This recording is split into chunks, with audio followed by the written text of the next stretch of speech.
Are you a diehard Florida Gators fan? Do you bleed orange and blue? Then Orange and Blue Glory is the place for you.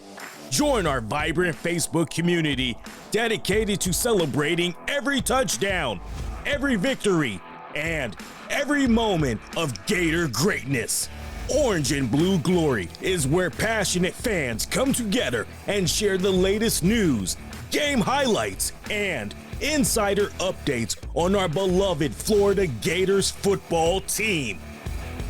Connect with fellow Gator fans, participate in exciting discussions, and show your team spirit. Whether you're celebrating a big win or analyzing the next game, this is your home for all things Gators. From tailgate tips to game day predictions, we've got it all. Don't miss out on the action and camaraderie.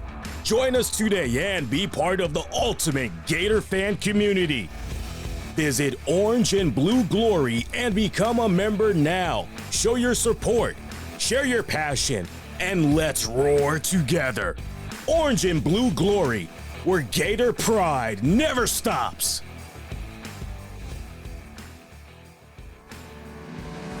Would you like to harness the timeless wisdom of nature? You can do that and more at ancientsupplements.store. Ancientsupplements.store deliver top-tier health support products made in FDA-registered and GMP-certified facilities right here in the United States. Every product at ancientsupplements.store is third-party tested for purity, potency, and quality and manufactured at NSF-certified facilities. They're dedicated to making natural and sustainable wellness accessible to everyone. Inspired by ancient wisdom and grounded in modern science, ancientsupplements.store revolutionizes the wellness journey. Their mission is simple: to provide high-quality, affordable supplements that create a tangible impact on your life. They bridge the gap between ancestral wisdom and modern needs. Their premium, conscious-crafted supplements will help you unlock your full potential and thrive. Your gateway to natural wellness begins right now. Visit ancientsupplements.store, where ancient wisdom meets modern wellness. Ancientsupplements.store. Hey gamers, listen up. FloodEscapeGame.com needs players to join for early access in order to make the game as great as possible. Flood Escape combines shooter elements with a zombie mode as players try to survive being the last one standing while fighting for their lives during a flood. Are you up for the challenge? Do you think you can survive? Check out FloodEscapeGame.com. FloodEscapeGame.com. FloodEscapeGame.com. This episode is brought to you in part by FullVeganBelly.com. Full Vegan Belly makes you a vegan in one day. Find it at FullVeganBelly.com. Where my homies at? Here we are. The RCWR Show with Lee Sanders. Good Sunday to you all. What is going on? Covering the latest in wrestling, entertainment, and beyond since 2011. You're checking out the RCWR Show. Lee Sanders with you guys for this June 9th, 2024, talking about WWE NXT Battleground Las Vegas Fallout. It literally just went off the air. Shout out to WWE for the great timing to have a premium live event, as WWE likes to call it, go off before 11 p.m. on the East Coast on a Sunday too. That is a fantastic thing. What did you guys think about NXT Battleground Sound Off? Got the poll up on X, formerly known as Twitter. Also have a poll up on the YouTube channel, youtube.com/the RCWR Show. Click on the communities tab and vote that way. I see a decent amount of you guys have already sound off, but I'm going to give you guys even more time to let your voices be heard, and we'll see how you guys had voted later on during the show as we go over the results. Overall, in regards to this NXT event, I would have to say, man, you know, the main event, Trick Williams taking on Ego Ethan Page for the NXT World Championship, that match just just when it was starting to seem as though momentum was building up, because I loved the back and forth that was going on in this matchup, to the point I appreciated the fact that out of the gate, it was Ethan Page that brought the fury, that brought the action to Trick Williams, because you just knew that the way this match was built up, no way this match was going to begin with a lockup or both men dancing around one another, circling each other, and then they go for the lockup and all that. You just knew, okay, well, with the intensity, with the drama, with the action being at an all-time high between these two men, you would imagine that these two men cannot wait to get their hands on one another before the bell can even ring, or just at the start of the bell, somebody's lunging at somebody. And that's exactly what went down, although many of us were thinking maybe it was going to be Trick Williams to set things off. It was actually Ego Ethan Page to do that. But just when it seemed as though this match was starting to build up, pace-wise and everything, getting ready to go to that next notch, it's over. It's over. Yeah, I'm looking at that, and it was clean. Mind you, it was clean that this match had ended. There was no controversy. There was no shenanigans as far as outside interference goes and all of that. This match just pretty much ended with a clean finish. Trick Williams retaining his NXT championship. Now, look, despite that, I've been a Ego Ethan Page fan for many years now. I just talked about him on the show earlier this week as far as how AEW and Tony Khan, rest of the crew, they really did not do Ethan Page justice while he was there for them and everything. And I looked at Page joining WWE as a major, major plus. And even though Page came up short from winning the NXT World title, he still had social media buzzing on so many levels. I think he lived up to the hype, to the potential that continues to remain untapped, but will be tapped while he's there in WWE.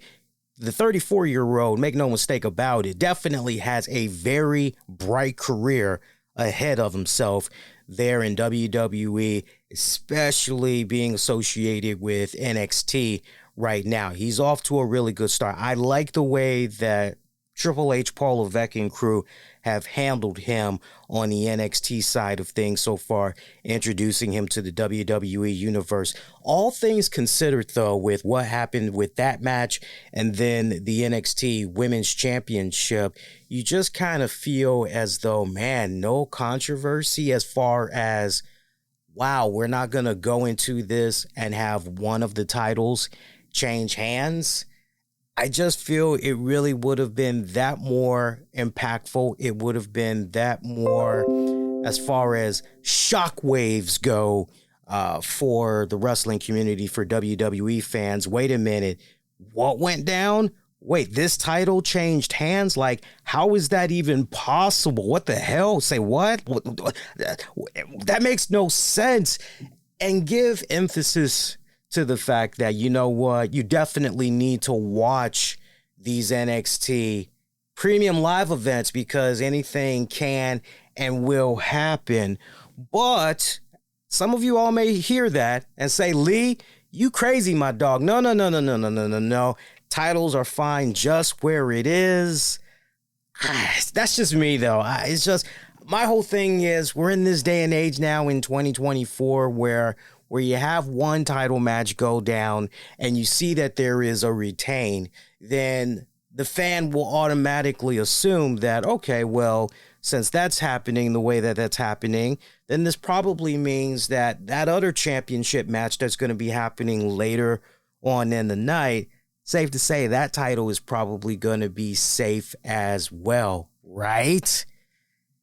Sometimes it's kind of good to shake up the system a little bit. I personally feel great rocking crowd is what I was trying to say, but I'll take the other thing that I said. Maybe we can have that be a new word. I don't know, but I love the crowd that was out there for this event. Nice solid crowd.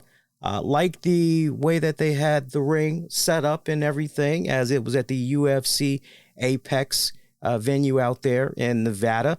I thought it was pretty good. This was basically the first time ever that TKO/UFC, hey, look, we've got a perfect venue for you guys to do your wrestling in.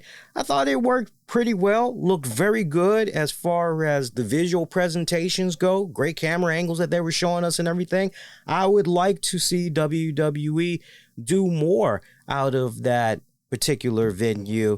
Maybe it can continue to be an ongoing thing for NXT. We'll have to wait and see how it plays out in the future. Let's talk more about these matches. Short card for tonight, so we ain't going to be long-winded like usual here. First matchup, we had the ladder match for the inaugural NXT Women's North American Champion, Kelani Jordynne, defeating Sol Ruca, Lash legend, Fallon, Henley, Jaida Parker, and Mia Yim.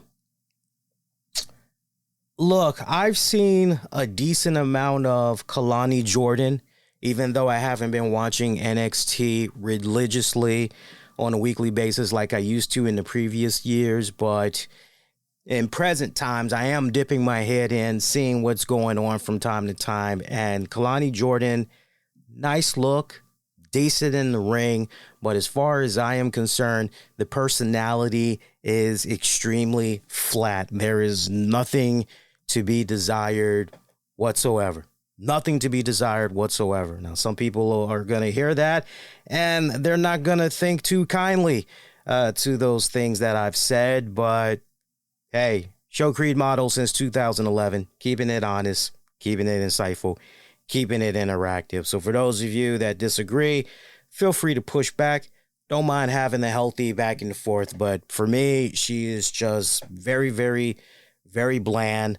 I'm looking at the other girls involved in this match, however, and even though I didn't give predictions, just somewhat what I've been seeing when I do check in, I've honestly said to myself, well, if it's not going to be Lash legend, maybe it'll be Fallon. And if it's not going to be Fallon, maybe it's going to be Sol Ruca. Like any one of those girls, I'm totally okay with.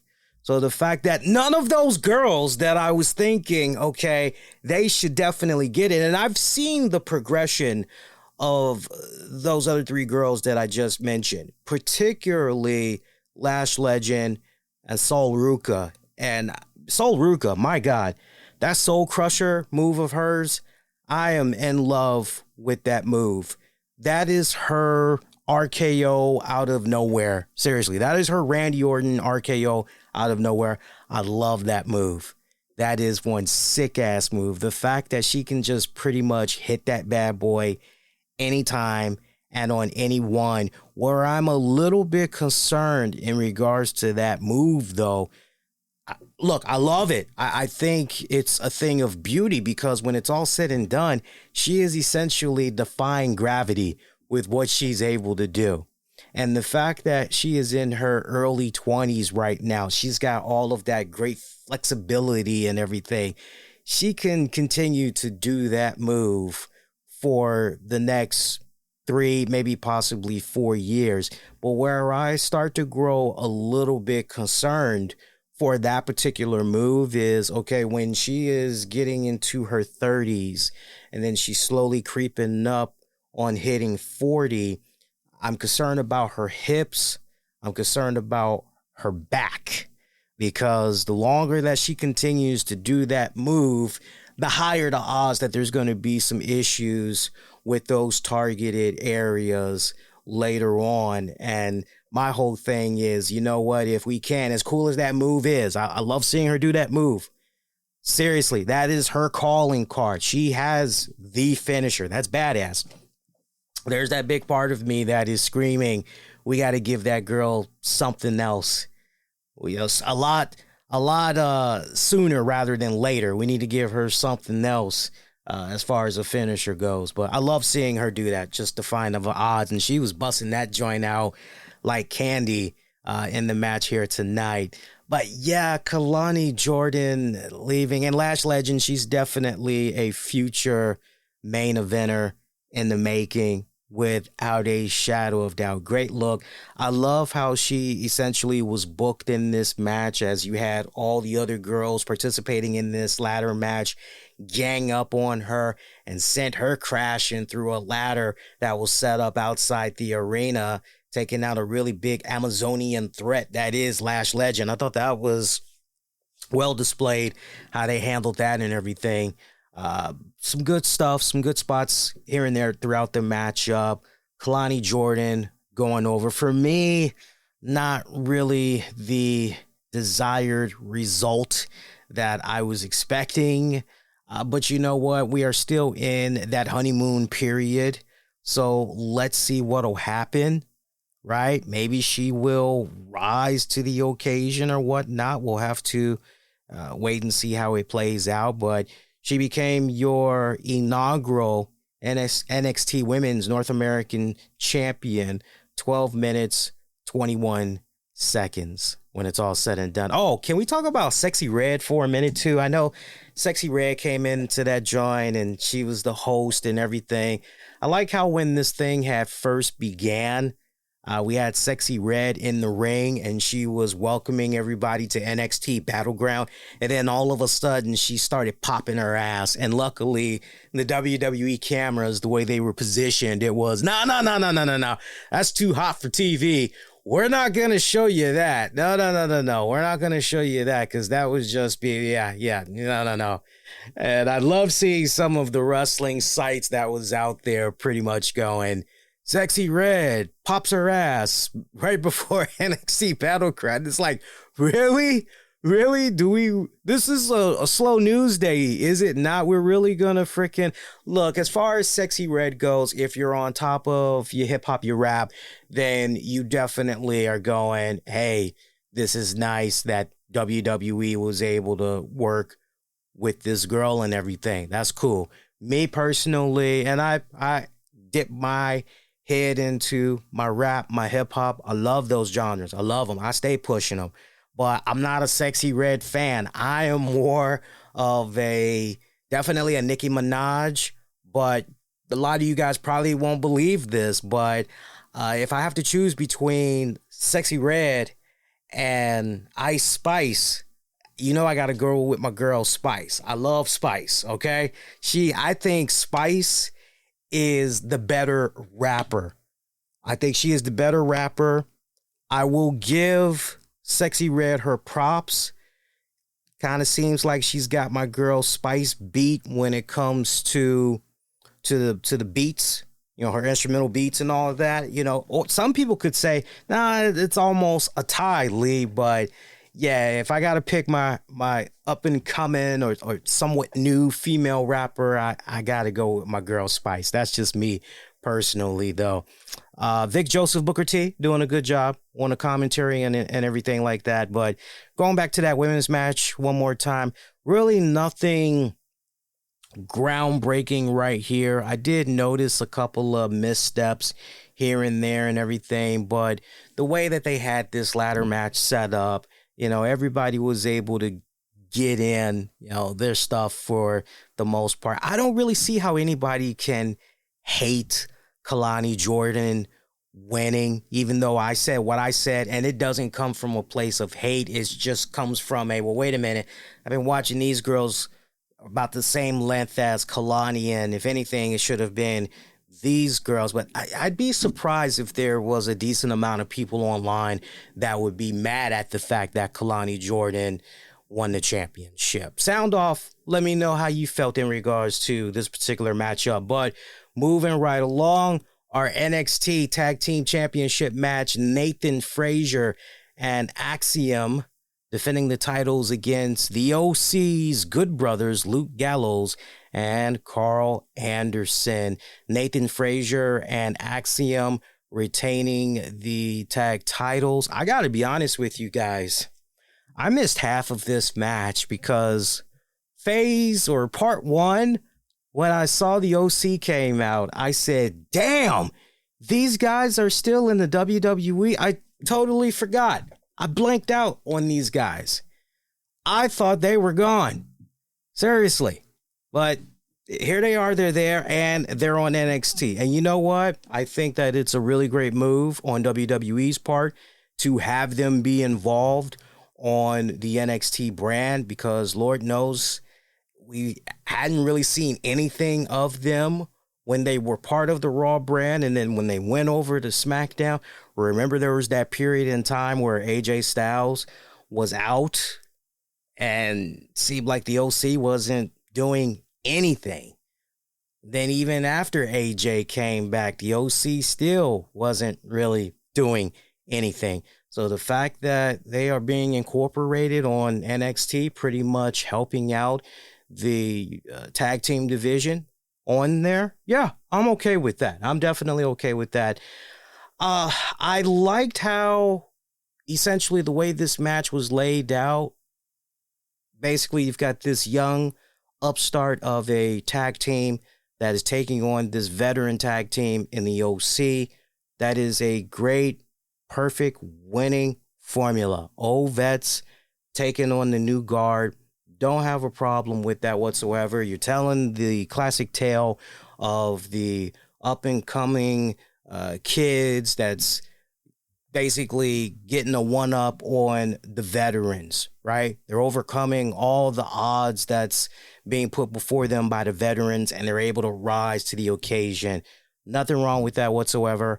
From the little bit that I did see, because again, I missed half of this match. I was there for the first, because I think this match went about 12, maybe 13 minutes.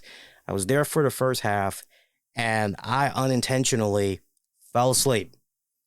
I just dozed off. It happens. You know, you get older, right? You're getting up there in age, and all of a sudden, wham, it just hits you out of nowhere. I'm in my recliner, just watching it, got my tablet. Next thing I know, my wife actually woke me up. She goes, "Damn, I thought you were covering the pay-per-view here." And I'm like, I played it off. I was like, And she goes, "You were asleep?" Like, no, I was just reading my tablet. But I actually did doze off here.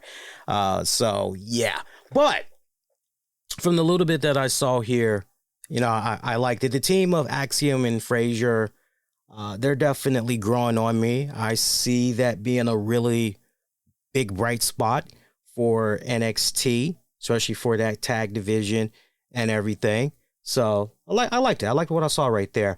We also got video footage of an upset, irritated Josh Briggs. He doesn't know who he is.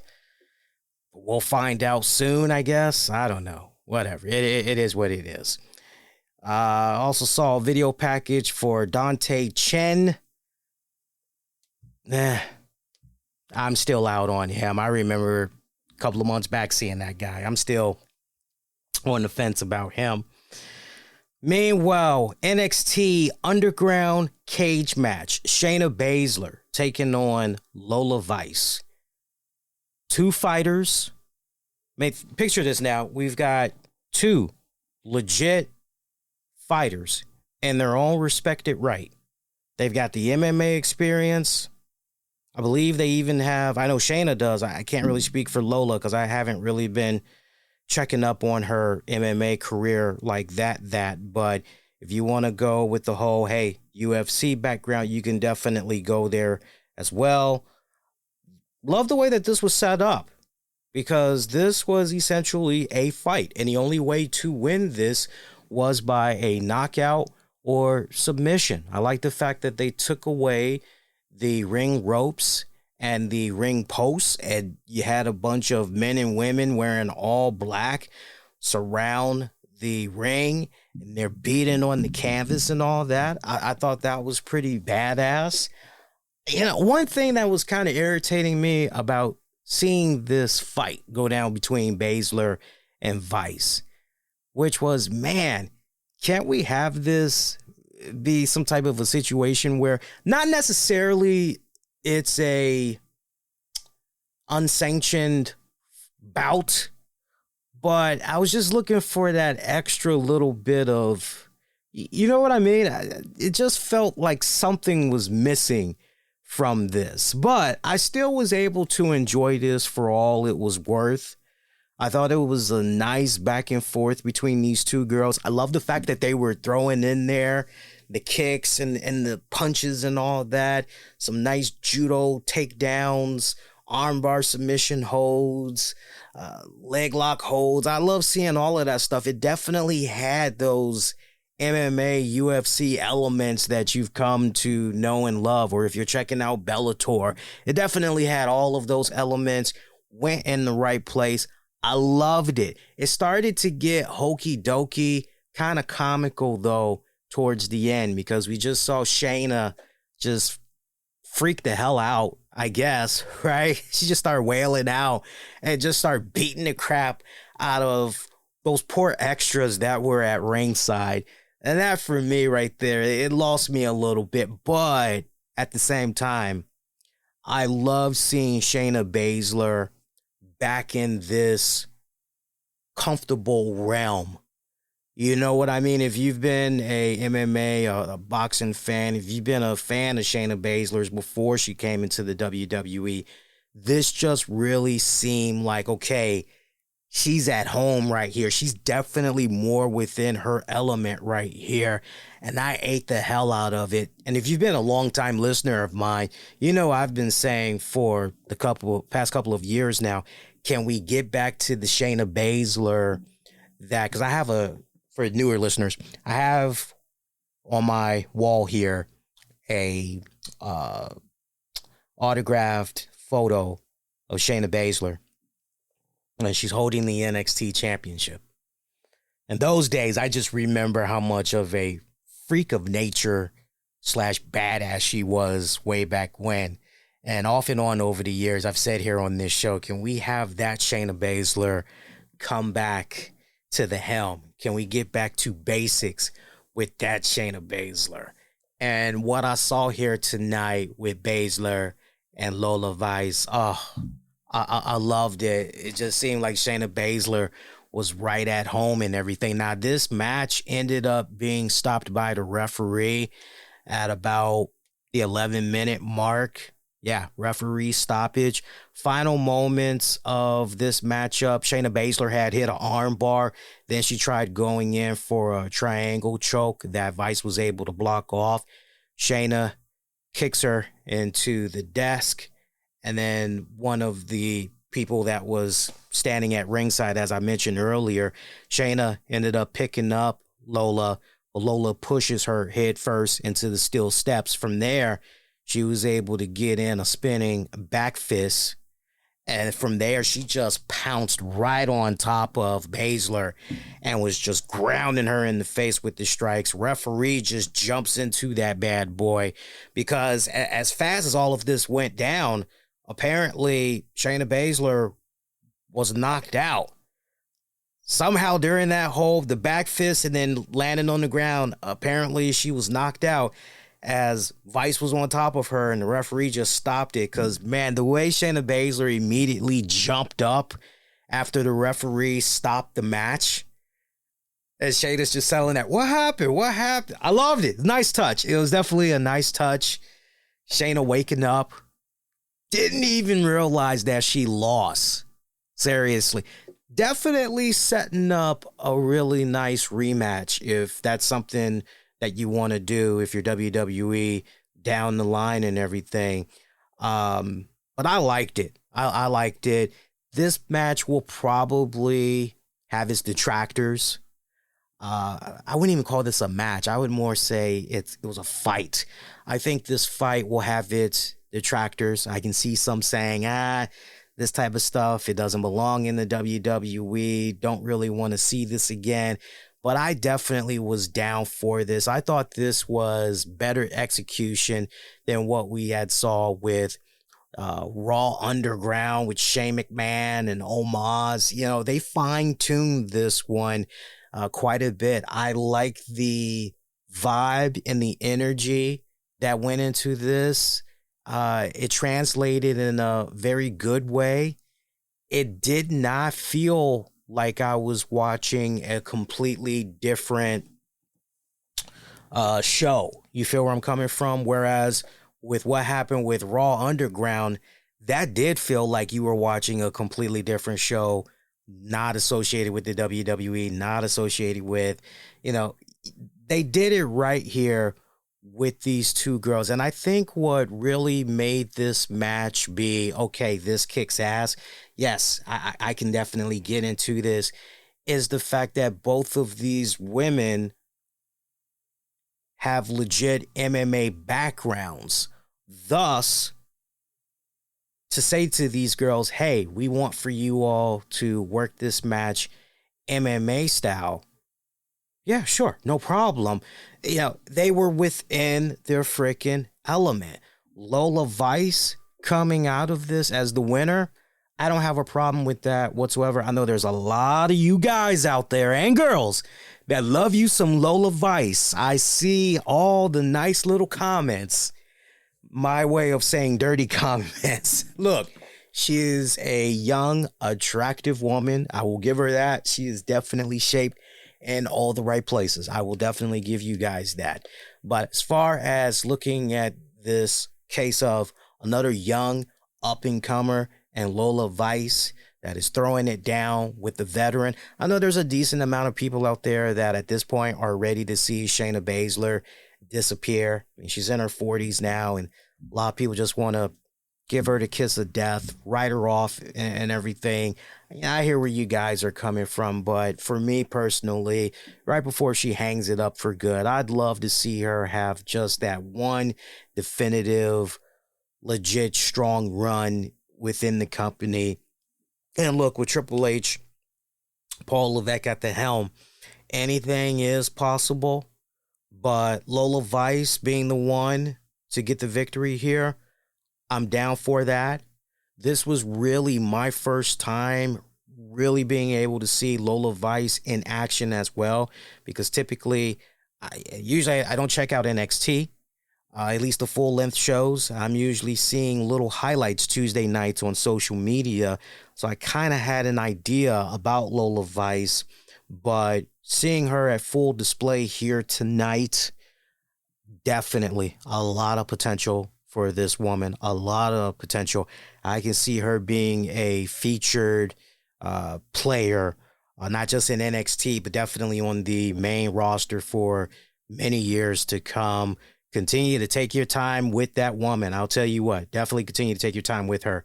Eddie Trope, the proud Native American, got another video package of him. Apparently, he's returning to NXT this coming week. We'll see how that goes, but I remember him the first rodeo. Didn't particularly care about him then. Got an announcement that NXT Heatwave is going to be in Toronto, Canada on July 7th, the night after Money in the Bank. Mark that down on your calendars. NXT North American Championship triple threat match. Oba Femi successfully defending his title against Wes Lee and Joe Coffey. 13 minutes via pinfall. Oba is going to be one tough-ass dude to beat. Seriously, that dude is a beast. I love Oba. I love me some Oba. That is, man, you know what I like to say here on this show. I see money, I smell money, I sense money, I feel money, I taste money, that there be money. Oba Femi is money all day long. Dude is just so freaking beast. God, I love that dude. He shines so bright right now, man. I'm looking at him. And no bull, I'm honestly looking at what's going on currently with Damian Priest. It's just so flat right now, his championship reign. I'm looking at Oba going, yo, is there any way we can get Oba to do a little dance there with Damian Priest and get that championship off of that man? I don't know. Look, maybe Drew McIntyre will get the job done next weekend. We'll have to wait and see how it plays out and everything. But WWE and everybody involved continue to do right by Oba. I don't see Oba being part of the main roster. I don't see Oba being part of the NXT roster very long. At this point, I would be very shocked if we went to December 31st of 2024, and Oba is still part of the NXT roster. I just feel that with a talented man such as this guy, you got to do something with him on the main roster a lot sooner rather than later. One of the best, besides, I'm just thinking about the history of big men in NXT. I dare say, now some people are going to be like, what about Bronson Reed? But no, not on my list. But is it safe to say that besides Oba, just the way that the big men have been handled in NXT and everything, is it safe to say that maybe not since Samoa Joe, Kevin Owens, is it almost safe to say that Oba is kind of like within that realm as far as big men being booked just right? I mean, you could definitely make a case for the big man there. Definitely make a case for him. NXT Women's Championship match. Now here is where I had a big old smile on my face from ear to ear. Roxanne Perez defending her championship against the TNA Women's Champion, Jordynne Grace. Love me some Jordynne Grace. I know sometimes she puts some stuff out there on social media that rub people the wrong way.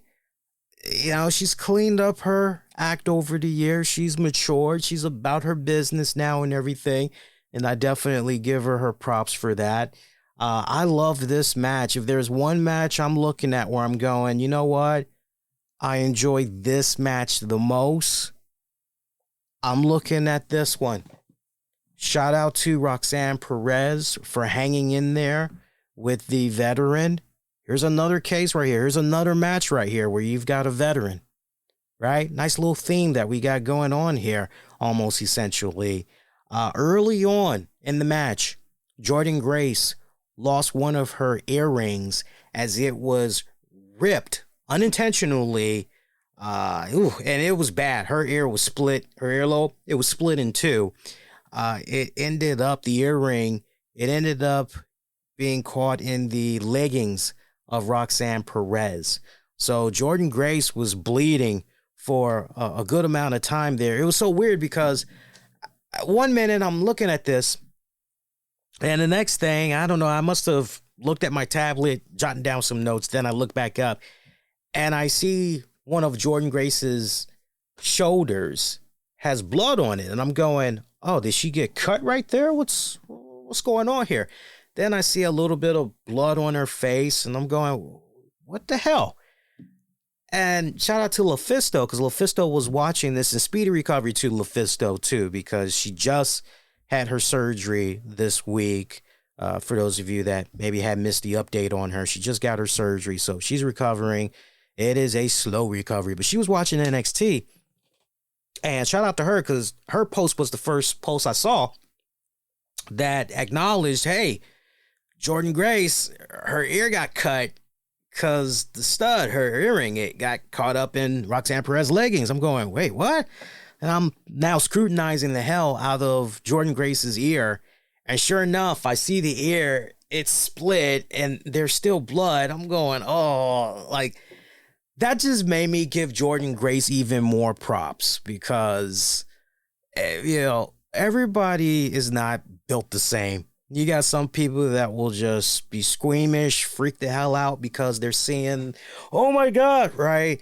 To the point, I don't even recall the referee stopping, putting on the gloves and then trying to check in there on Jordynne Grace, trying to wrap the ear. Like none of that crap had went down. So the fact that she soldiered through that, badass, mad props for her and everything. We had, if there was one thing I didn't like about this match, it's the fact that towards the end of it, we had a little bit of shenanigans is the best way I can describe this. So we had Tatum Paxley, who just appeared from out of nowhere. She's going over to the announcer's table. She's looking at the NXT Women's Championship, and then she's looking at the TNA Championship. she can't decide which one she likes more. She ends up settling for the TNA Women's Championship, and she starts to dance off with it. Jordynne Grace is looking on like, what the hell? By the way, can we talk about the way this match was laid out beautifully? This was a case right here where it was all about speed versus strength. The speed coming from Perez, the strength obviously from Jordynne Grace. So funny, I remember my wife coming in and checking up on me and everything, and she goes, "Oh, that's Jordynne Grace, huh?" Like, yeah. "Oh, I haven't seen her in a good while. Man, is she jacked as hell." I'm like, yeah, I don't like it. Like, it's a unique taste for some people, And we started talking about female wrestlers that we remember who, you know what, they had a nice build for essentially doing the bodybuilding and all that. And I know for me, we both agreed on China. We thought China she was right. She wasn't overly aggressive with it. It was a natural yet well-defined build. I gave props to the Southern Belle, Miss Jackie, love Jackie. But yeah, it's just weird seeing Jordynne Grace. I'll give her props, man. She takes her health and nutrition seriously. Seriously. I'm a sucker for a woman that is only guilty of making sure that she stays in shape and all of that. And I know that she's been at the receiving end of butt jokes, because some people look at Jordynne Grace and they just juice. The juice is loose, right? Or in this case, the juice is being put into the veins of Jordynne Grace. But hey, that ain't none of my business, right? That ain't none of my business. We've almost gotten to a point now in 2024 where if you're doing steroids, it's okay, so as long as a doctor is monitoring everything. And that's literally the point that we're at right now. And it's a case where if you don't have a doctor that is monitoring you and you're just trigger happy, just shooting yourself up, then it's kind of, whoa. But Jordynne Grace, just to see, and I would challenge anybody to do this that's not really familiar with Jordynne Grace, but just look at pretty much where she started when she first entered the business, build-wise, and just look at the evolution. She definitely has my respect for the fact that she continues to stay on top of her health and nutrition. It's definitely important. Definitely important. Didn't mean to go off on a rant about that, but I definitely wanted to make sure that setting the record straight, because, nothing but love here. Got nothing but love for Jordynne Grace. I still remember when she put out her first couple of volumes, too, from all the freaks that was sliding into her DMs. Shout out if you have her ebooks that she put out there. Those things, some gems. Some freaking gems, I tell you. But I love how this match was set up as far as the speed versus power goes, because early on in this match, no matter what Roxanne was trying to do when she was bringing it to Jordynne Grace, Jordynne was just powering out of whatever was coming her way. And then finally Roxanne decided, okay, well, I'm going to start doing a little bit of speed here. I'm going to utilize the ropes. I'm going to aim low. I'm going to go for the feet. I'm going to go for the kneecaps. And if I can, I'm going to go for a poke in the eye, which is exactly what she did. Now, Jordynne, when she got that poke in the eye, I thought she should have sold that for a couple of more minutes. She only sold it for barely 60 seconds. Barely 60 seconds. She should have continued to sell the hell out of that, which would have validated the continued offense that was coming from Roxanne Perez. But that to the side, Jordynne, really good job. You never, as you were looking at this match, you never felt as though, okay, somebody here isn't really being a team player. Somebody here isn't really being truly flexible here in this matchup. kind of working a little bit stiff. It kind of seems like they're just in this position where they're trying to get off all their stuff and they're not really selling the offense coming from this other person. No. Jordynne Grace went into this one truly like a freaking professional here. And I loved it. I loved every single minute of this. We were talking about the closing moments of this. So again, I told you about Tatum Paxley coming out there, grabbing the championship of Jordynne Grace's. Next thing you know, Dana Brooke, or the woman formerly known as Dana Brooke, Ash by Elegance, she crashes the scene. She snatches that championship away from Tatum and says, yo, this doesn't even belong to you. This isn't even yours. Jordynne Grace rolls out of the ring, comes in there, snatches her championship away, clocks Ash by Elegance over the head with it. If I remember correctly, I believe she knocked out Paxley as well. She goes back into the ring. There's a rolling DVD by Grace. She tries to go for the Juggernaut driver, but Roxanne manages to block it, hits the Pop Rocks. Boom, 1, 2, 3, and you got to retain that way. So look, on the one hand, you can look at this and you can say, okay, so Jordynne Grace may have lost about the 14, 15-minute mark via pinfall, but look at the fact that there was a decent amount of controversy that was going on, right? So you can look at it like that. You can definitely look at it like that. And expand upon that thought to the point of, all right, so this definitely needs to have a asterisk by Roxanne Perez, because you could essentially say Roxanne had a little bit of help. Shout out to those of you that have voted on the X poll, by the way, because when I was asking you guys who you got for this match, I gave you guys some options. I said Jordynne Grace, Roxanne Perez, someone is interfering, ends in a double countout. And we had a tie for 30%, as it was too close to call for you guys, Grace, Roxanne. Well, 40% of you felt that someone was interfering. So you guys called it. Give yourselves a pat on the back that have voted or were thinking, nah, somebody's going to interfere here.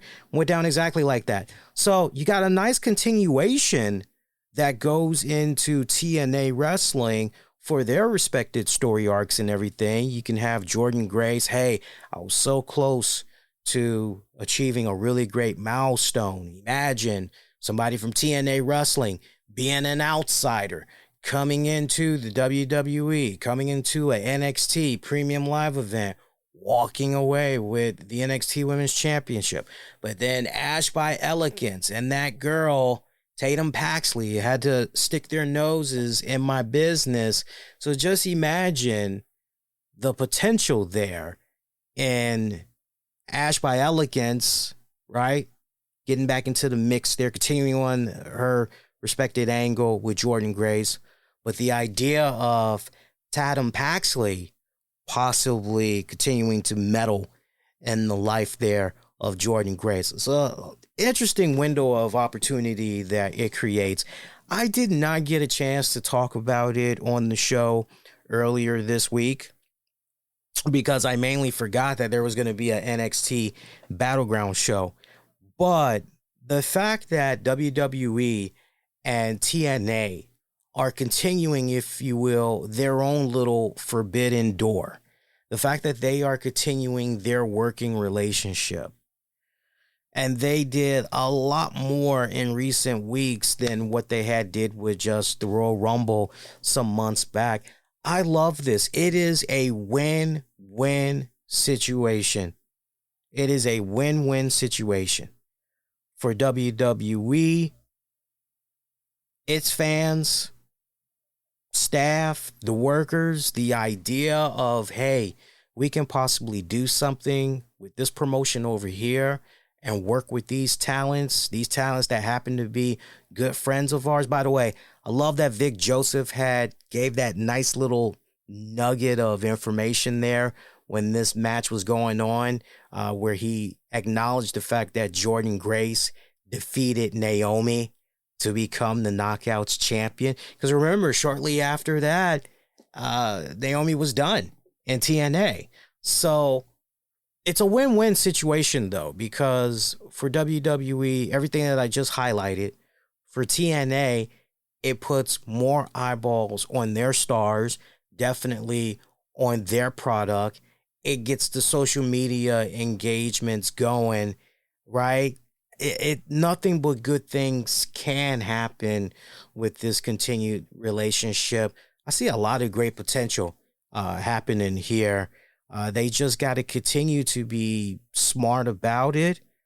And, you know, one thing's for certain, if there's one area where I'm really concerned about this TNA WWE relationship, you can only have it be one-sided for so long when you're doing a title match, particularly.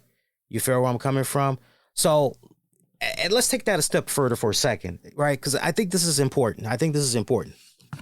So, in 2024, we've already seen Jordynne Grace appear for the WWE Royal Rumble.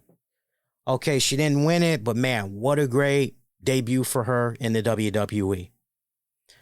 She follows it up. She has a in-ring match on NXT. So many more eyeballs get to see her, get to see what she's about ahead of her NXT Battleground PLE appearance, right? So that's great. And she gets the victory, obviously. But then she goes into this event and she loses. So now if you're keeping track at home, you're essentially going, okay, so Jordynne Grace is essentially, what's that? 1 out of 3, basically, right? Right. She's got one win, but the other she's lost, right? We can't keep seeing Jordynne Grace pop up in the WWE, and the end result is essentially a losing effort. You can't keep doing it that way, right? So I'm going to make a bold prediction. If this relationship goes where I think it's going to go, I have the strongest feeling that Jordynne Grace could walk out as an NXT Women's Champion or maybe even a North American Champion. You heard that from me first. I'm just saying. And let that continue on into TNA and just kind of keep doing a back and forth that way. I know TNA had made the news a while back because they got so many people that's rolling out left and right. You know, maybe part of that whole process is TNA going, okay, look, we need to do what we need to do in part so we can really thrive on this working relationship with WWE and potentially other promotions in the near future. That could be part of it. Or they're looking to take the company to, new heights, but it is concerning when you definitely see that many heads rolling out from the promotion. There's no doubt about that. But I love this match. For what it was worth. Didn't particularly care for the shenanigans at the end. But, hey, Jordynne Grace, still strong. You get to say, hey, these two jabronis came out. No fair, right? If it wasn't for these two jabronis, Jordynne Grace would have probably had it, right? Could be the case. Sexy Red caught up with Lola Vice. They started popping the coochie. They tried to invite Sarah Scriber to pop it as well. I'm looking at Sarah. I'm going, all due respect, Sarah, what are you going to pop? Besides gum. What are you going to pop? Elsewhere, Wes Lee got attacked by all three members of Gallows right before officials and referees were able to break it up. Before the main event match, we got ourselves a preview of what is to come with Tuesday's NXT. Javon Evans will take on Sean Spears. Meanwhile, Lexis King faces Dante Chen in a Singapore cane match. Meanwhile, Mia Yim will face Jaida Parker. That's all going to be coming up on Tuesday's NXT. I am seeing a report, by the way, speaking of NXT Battleground, I'm seeing that apparently there were TNA officials in the President Anthony Sassoni and executive producer Ariel Schreiner and Gail Kim were in attendance at the show. In addition to that, apparently CM Punk was backstage at the show as well. Man, that's kind of a no-brainer, honestly. So a lot of eyeballs were there. That's pretty good. That's pretty good. But our main event match. Now, I'm being asked a question about, hang on here. Being asked a question about thoughts on Julia at the pay-per-view tonight. What was the camera put on her for like 3 seconds or something? Because I know off throughout the night for this event, they had the camera on a couple of celebrities that were in the house. So if she was one of those people that the camera was put on, sadly, I did not see it. And then if I were to see it, I'm not being a dick when I say this, so don't take it the wrong way. What am I supposed to think? Because sadly, I still have not done my research on this girl. For those of you that may be just tuning in, you're just joining us and everything. I don't watch NXT like I used to religiously back in the day. I am a man that is so busy doing X amount of things. I'm not going to even bore you with all the stuff that I'm doing. I know my class is definitely part of it. So she is definitely much like with the girl that had wrestled Serena Deeb on AEW Rampage this week. Her name escapes me right now, but I remember saying to the folks during my Rampage review, I got to do my research on this girl. Saw this one match that she had with Serena Deeb this week on AEW Rampage, and now I'm a big fan of this girl's work, and I want to go online and look up more of her matches. Sadly, in the case of Julia, is that how you pronounce her name? I sadly have not seen anything of her work. What I'm relying on right now is my friends in the podcasting world and those like the Dave Meltzers and whatnot. I'm relying on them to put in the 411 on what's going on with this girl, and I'm hearing nothing but good things. I know we talked about how WWE had encouraged her to get some surgery for her hand. I know we talked about that here on the show. I believe she opted in and she is getting that surgery and everything. So, but to ask me my thoughts on this person at the pay-per-view, like I said, if the camera was just put on them, I mean, great, right? But there's really nothing more I can say to that except let's go to our main event match. Main event match, NXT Championship up for grabs here. Trick Williams defending against All Ego Ethan Page.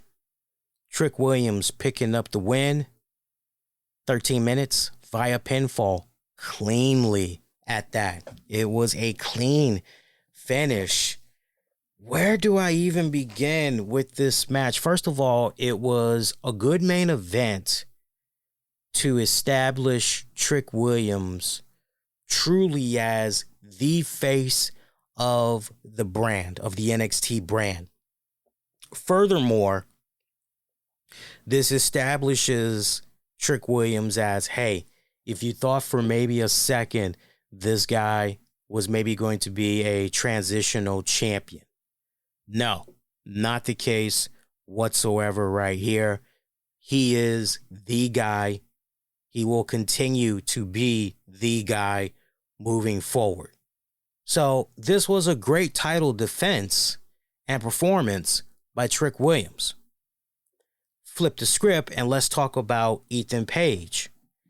Ethan Page did a phenomenal job. He, as far as I'm concerned, even though he lost, even though he did not become champion, he still did a damn good job and he hit it out of the park in establishing himself as a new addition to the NXT brand. I mean, he fits it so well. He does not come off out of place at all. He fits right in there too perfectly, I think. You know, it's kind of like you're looking at a jigsaw puzzle and you're just going, man, where's that last piece that I need? And he fits it. He's that piece. He fits it perfectly. He will definitely, in the weeks and months to come, he will continue to be a really good, strong hand, right down to the point that whenever Trick Williams does get called up to the main roster, as we always say in regards to NXT, next man, next woman up, Ethan, I think, will be right there, ready to wave that flag, and he'll be able to keep it rocking and rolling down there in NXT.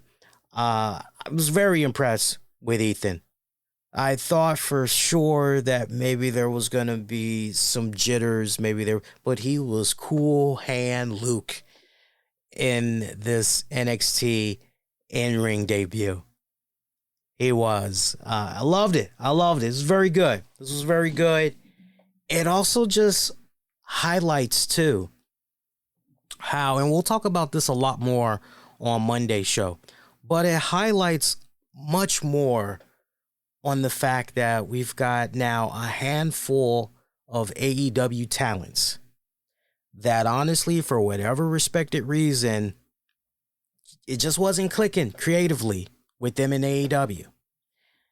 And they come into, and then in some cases, if it wasn't creatively, definitely in ring wise, it just, you're looking at them, yeah, there's potential, but yeah, man, they're rough. They're really rough around the edges to look at here. Fast forward, we see them in the WWE system. And now see, here's the thing with Ethan Page. Ethan Page, a veteran in his own respected right, this guy is just, he's ready to go. That's the beautiful part. He is just ready to go. You know how sometimes you'll have a certain video game that you like to play? I don't know, just picture whatever game. And when it comes to certain things, okay, you need an upgrade. You get this upgrade, you'll be able to do this, you'll be able to do that. You buy this accessory and it'll make your character worthwhile and you'll be able to do this. Well, once you reach this level, this skill will unlock. And Ethan Page, it's just, he's ready to go right now. Right? You don't need to progress any further into the chapters here, the story campaign. You don't need to go do online multiplayer. You don't need to drop $45 to unlock this piece of content right here. Ethan Page is just ready to go. I like that, right? That's good, right? That's good when you're able to get that type of access to a talent who is just ready, but also at the same time is receptive to getting feedback. Like, you know, oh, you can't tell this person anything because, right? And for all the years that we've been watching Ethan Page, we've never heard anything to the contrary that, you know, he's set in his own ways. You can't tell him anything. You can't teach him anything new and whatnot.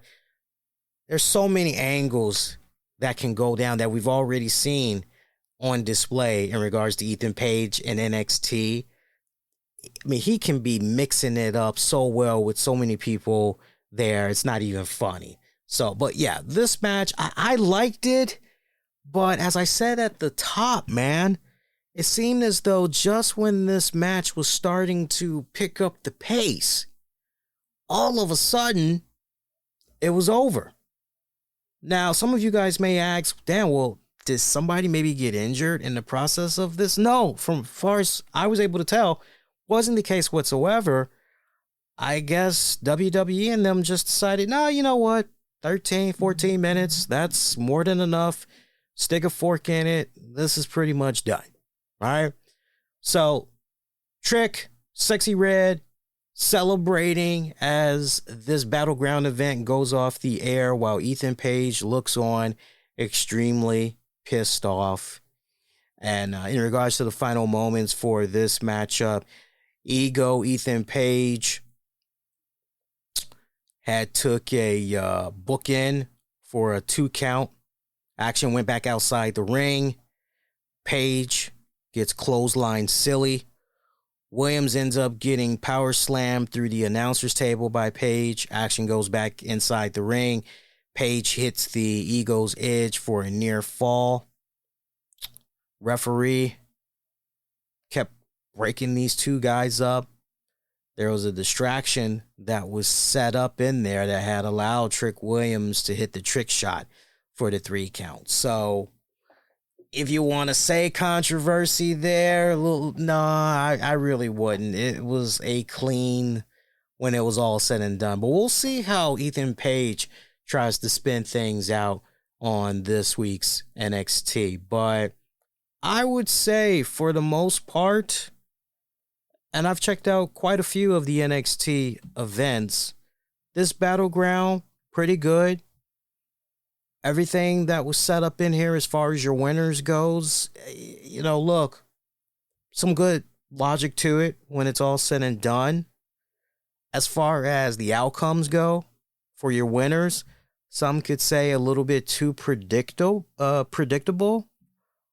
But for me, overall, rather decent card. I'm looking at the matches. There's really not one match where I go, I could have honestly done without this one. No, every match earned its respected spot, had every right to be on the card for this NXT event. Let's see how you guys had voted via X.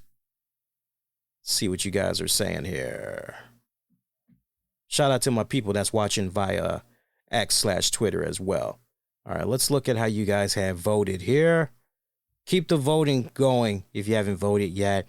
Right now, I'm seeing a tie at 9% for terrible show and below average show, while 18% of you are saying NXT Battleground was a awesome show. Top dog right now with 63% of the votes. Good show. Appreciate you guys that have voted via X. You got 22 hours left to cast your vote, so keep it rocking, keep it rolling. You guys get a chance. Let's see what else we got. Let's check out YouTube. Let's see how you guys voted via YouTube. Remember, youtube.com/the RCWR show. Click on the communities tab. Vote that way. Have you subscribed to the YouTube channel? We're so close to hitting 15,000 subscribers.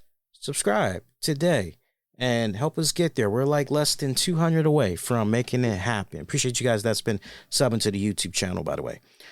I'm seeing 40% of you guys giving NXT Battleground a awesome show rating. Meanwhile, 60% of the votes, you guys are saying good show. Appreciate you all that have voted. Let me just make sure I'm not missing any comments. No, we're good. We're good. Okay. And right before we roll out, I'm just curious if we can read some rating and reviews for tonight's Battleground on one of my favorite sites. I love seeing what some of the folks are saying on Cage Match. I'm on there right now trying to see if, and we do. It's up there. All right, so let's see what happens. So right now I'm seeing a 7 out of 10 rating for NXT Battleground. I've not given my final rating and review, favorite match, least favorite match, so definitely stick around for that. I'll definitely sound off. Let's go to the ratings here and let's see how people broke it down. You know how we do it here by now. We look at the most critical, most neutral, most positive. So at this point, we can start with the most critical, which I'm seeing comes from 821 BVR, who gave it a 4 out of 10. Here's what they had to say. Let's never have another PLE at the Apex again. I must have watched a different show than everyone because to me, this was just an episode of NXT on a Sunday night. The crowd was just not good. Nothing super special happened, which goes to what I had said earlier. For those of you that had missed it, you can definitely rewind it back. But the fact that you had those two main events for the titles and it did not change hands, even more the reason why between those two matches, between the two of them, at least one, there should have been a title change. Definitely should have been a title change. You had two threats. I mean, think about that for a second. You essentially have two threats from essentially two companies. Jordynne Grace, TNA, Ethan Page, fresh out of AEW, but still looked at as an outsider. And I think, in all honesty, in retrospect, I think WWE messed that up big time. How fitting is it, too? Because I just watched the first episode of Who Killed WCW, which I'll talk about on the Monday show. But I'm looking at how they did Ethan Page. I like how they introduced him, but afterwards, it should have been a running gag. What is this guy doing here? Doesn't this guy work elsewhere? What the hell is this guy doing here? Is this a hostile takeover? Is this an invasion? What is going on here? Right? And yes, if you guys want me to be saying, hey, yo, you know who I am. And you know where I've been. Right. You could have easily kind of gone that route with Ethan Page, but they did not go there. And as far as I'm concerned, a missed opportunity. But anyway, let's continue on with what BVR has to say here. Where did we pick it up here? Crowd was just not that good. Nothing super special happened. Opening ladder match it was getting good, ended. I'm reading it just how he's saying it. Tag match was fine. The underground match as a stipulation can just go away, honestly. Nothing about that advances anything. I think Shayna and Lola could have had a great match on its own, other than that. Rox and Jordynne had the match of the night for me. I agree. I really wanted them to pull the trigger and have Grace win to really advance this as a crossover. Nice to see Ash Elegance. Main event was fine. Good to see Ethan in WWE. I assume he'll move on to Oral now.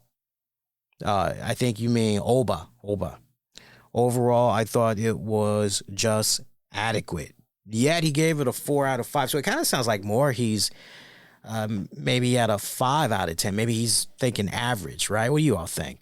You agree with some of the things that BVR is saying, or a lot of the things sound off? Let's go with the most positive, which I'm seeing is at an 8. I'm seeing a lot of 8s right now. Seeing a lot of 8s. All right, let's go with Joel, UV Mania. I'ma just be honest, the show was good, but I really don't like the arena that they were in and how small it was, because the big moments got like no pop, like when Lash carried 2 women up on the ladder. I do remember that spot. Yeah, I do remember that.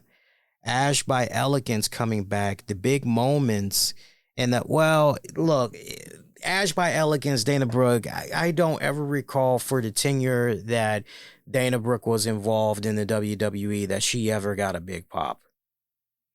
It was just golf claps all the way around. So if you were expecting for golf claps if you were expecting for a big rounding applause, and, you remember how it was back in the day when you would watch your favorite TV show, favorite TV sitcom, and somebody enters the room and the crowd, Kramer, whatever. Like, no, you're not going to get that with Dana Brooke. Come on now. Be honest with yourself. Anyway, let's see here.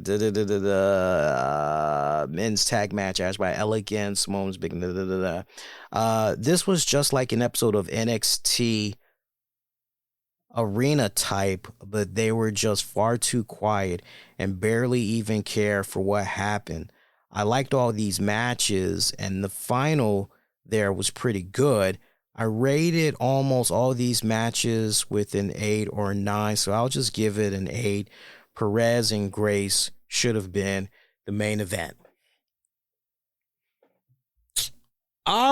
You know, I definitely feel where he's coming from as far as Perez and Grace. That definitely was a really good match. The big moments there for that men's tag match. Like I said, I slept on half of that match, so I can't really comment on the second half of that one.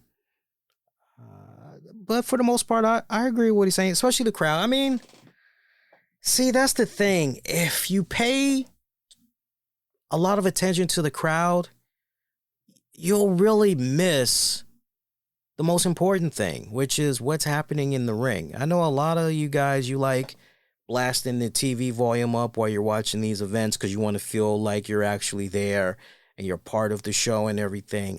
I get that. I get that. But a lot of you guys need to learn how to, okay, you know, I'm going to tune the crowd out, you know, and I'm just going to get myself lost in the moment. But I do agree that when you have certain big moments go down, which the bookers and everybody involved in the back, you know, they're setting up these big spots and, okay, this should definitely get the crowd popping. And the fact that the crowd does not have that reaction, you can't help but notice it if you are not scrutinizing the hell out of the fans in attendance and how they're reacting, right?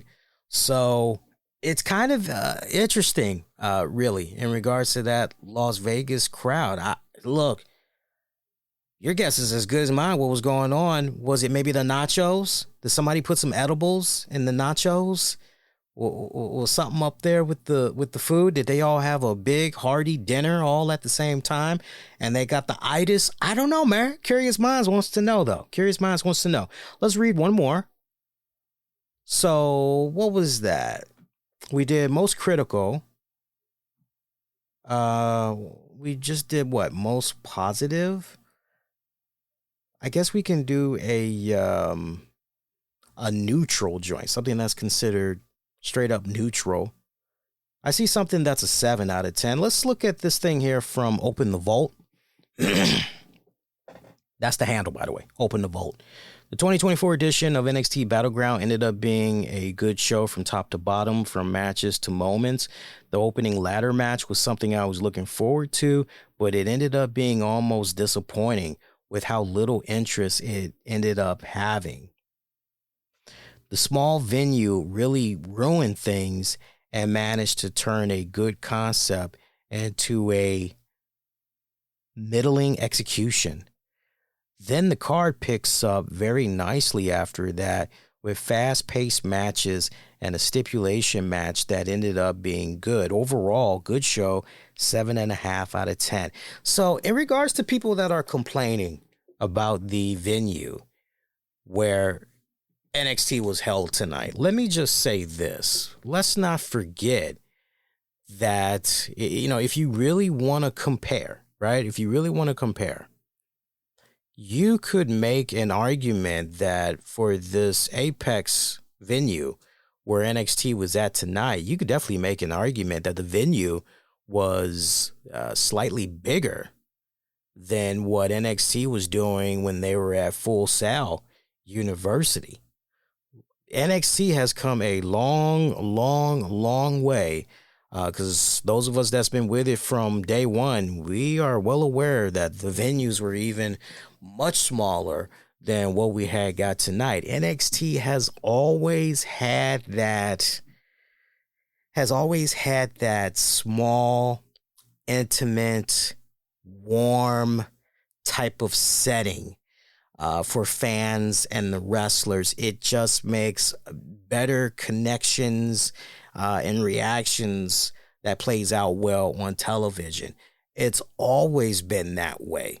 And I'm very surprised that there's a decent amount of people that are, continuing to complain about this venue, pay attention to that. Keep that in the back of your mind, folks, about NXT's history and, where they've been and all of that, because you'll know who's really been checking out NXT versus those that are, if they're not nitpicking, those that's maybe trying to see this is why this is more superior than, because look, NXT is playing in this small venue here. And I'm sure when we join you guys Monday night, we should have a final tally of what the number was of attendance for this NXT Battleground show. Because I know Vic Joseph had jumped out there and said that it was a sold out venue. So that's definitely a damn good thing to hear and all that. I would imagine, since it was sold out and everything, if they end up coming back to that Apex arena there in Nevada, I would imagine that the way that they'll set it up, they will probably open up even more sections for fans to be there in attendance and everything. If you think that is very small, I'd hate to know what you guys think of when the studio crowd is in attendance there for an NWA show. Now that is small. I have somebody I know through my wife. She is friends with Billy Corrigan, and she goes to the NWA shows all the time, and they roughly can fit, and I'm sure Santa will correct me on this, but I think they can fit like somewhere between anywhere from like 50 to like maybe 85 people. That's just for like when they're doing the studio shows and all that, right? That's why I'm happy that NWA is getting out there and they're starting to tour now and everything. So, least favorite match, most favorite match, overall rating, least favorite match. That is a tough one. You know what? Damn, that's a tough one. Really, that's a tough one. I hate to do this, but maybe I could make an argument that, okay, I knew who was going to win this, and that's why I fell asleep. I got to go with Nathan Frazer and Axiom taking on the OC. Because I've now gotten to a point when I see those guys, I just go, okay, who are they jobbing out to? Like I said, the first half of the match, I was paying more attention to Frazer and Axiom than I was with Gallows and Anderson, and I liked what I saw from the current NXT Tag Champions, but yeah, there's just something about Luke Gallows and Karl Anderson these days where I'm not interested. I'm not invested like I used to. So I would say that was my least favorite match, because all the other matches I was able to watch from beginning to end. No problem whatsoever. But least favorite match, I would definitely go in that direction. Most favorite match, as much as I thought Ethan Page did really good in his in-ring debut there, I got to go with Roxanne Perez and Jordynne Grace. I thought that was definitely the match of the night. And to the point that was made earlier, maybe that should have closed out the pay-per-view. Wow, that would have been interesting. So you ended on... So I guess you're going to end it on Sexy Red, Roxanne Perez. I don't know if Jordynne Grace would have gotten involved, but I guess you're going to end it on a Papa Coochie note. I don't know. I don't know, man. But yeah, overall rating.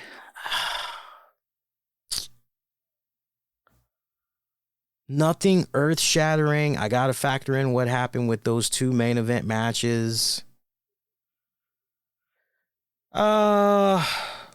I give it a 6 out of 10, maybe 6.25 out of 10. So overall letter grade, I'm looking at a C plus I'm looking at a C plus. As much as I would like to go higher than that, I unfortunately really can't. I tell you what would have helped if a title would have changed hands in one of those two main event matches. You definitely go up a whole letter grade. For sure. You definitely go up a whole letter grade. So I think a C plus is most kind when it's all said and done. Most kind. Let's see. Other than that, let me give you guys some quick programming notes before we get ready to wrap it up. All right, so I'll be with you guys Monday night, June 10th, 2024, after WWE Raw goes off the air. So do join me for that. That's going to be a fun show. We are going to do something. I got to check the notes because we got some sponsors that we want to make sure that we're keeping happy and everything, but I think we're supposed to be doing a additional show either Wednesday, Thursday, or Saturday. I've got to go back and look at my notes. I can tell you this much right now. I know this coming weekend is going to be the premium live event Clash at the Castle. I sadly will be at work. So it's going to be kind of weird. It's really going to be weird because at the time that Clash comes on, I'll actually be able to watch the event. I'll probably be interacting with you guys live in real time on social media. But once the event is over, I'm not going to be able to do a live post show for you guys because sadly, by that time, I'll be at work. So right now, the way it's looking, I will probably do a pre-recorded post show and just get that out on the feeds before the weekend is out. So look out for that. Sorry about that. That's in part why we're doing the NXT Battleground joint for you guys, because I didn't want you guys to feel shortchanged coming up this weekend. Damn, he didn't talk about the NXT event. Now he's not talking about the Clash at the Castle event. So didn't want you guys feeling totally left out in the cold. So hopefully you guys appreciate what we did here with NXT. And look, if you guys want me to cover more NXT, you know what to do. It's all about commenting, likes, sharing, all that good stuff. It helps out a ton. Want to give a shout out to our sponsors, because without them, content like what you're checking out right now would not be made possible. Shout out to the good folks, and listen up, gamers. Shout out to the good folks over at floodescapegame.com. You can learn more about them by visiting the website floodescapegame.com.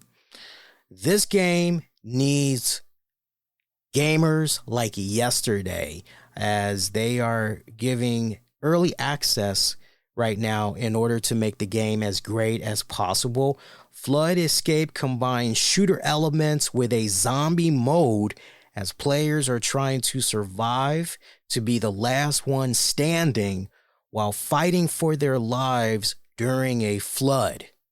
If you're up for the challenge and you think you can survive, check out floodescapegame.com. We're also brought to you in part by the good folks over at Ancient Supplement.store. That's Ancient Supplements.store. Ancient Supplements Store is a veteran-owned business by a disabled veteran. They offer the very best supplements that's out there on the market, FDA approved. If you're looking for supplements for some type of chronic pain, joints, maybe you need more clarity, focus, you're having muscle spasms, things of that nature, they definitely have some really good supplements that you should check out. So remember them, ancientsupplements.store. We're also brought to you in part by the good folks over at the Orange and Blue Glory. If you're a diehard Florida Gators fan and you bleed orange and blue, check out the Orange and Blue Facebook community page. It's a dedicated group, dedicated page that celebrates every touchdown, every victory, In every moment of Gators success, orange and blue glory is where passionate fans come together to share the latest news, game highlights, and insider updates on the beloved Florida Gators football team. You can participate in discussions, show your team spirit. Check them out today. Just search Orange and Blue Glory. Appreciate all of these guys that we are working with. They are awesome sponsors. So on that note, I'm going to go ahead and dip up out of here because we're almost at the 90-minute mark. Not too shabby for a post-show. Do to like, subscribe, all that jazz. I will catch you guys Monday night after WWE Raw goes off the air. Until next go round, my pretty babies. Wishing all of y'all to be safe and most importantly, be kind to one another. Take care, y'all. Peace. Thanks for listening. An Infinity One Productions presentation, keeping it honest, insightful, and interactive.